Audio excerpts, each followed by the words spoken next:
Hello guys! Wala akong mangod.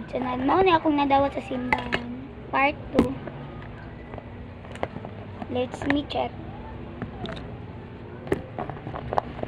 Dali ta.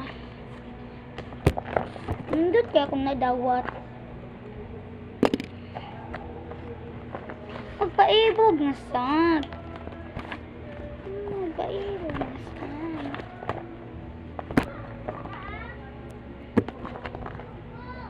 Maura. Guys, i-prank dahil ang akong panghod. I-prank dako. Akong i-prank. Na siya. Na siya.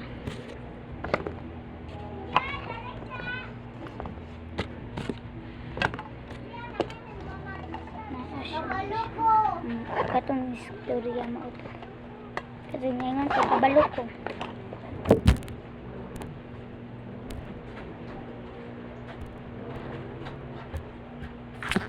So, prank punta na ko pero naa siya. Awa. Nara siya guys. Gisulod niya ang chanilas.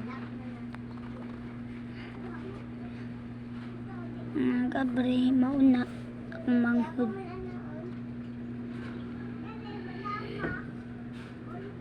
So, nagunit. So, i-prank na to. Na nawala ang iyang chanilas. Part 2 na lang.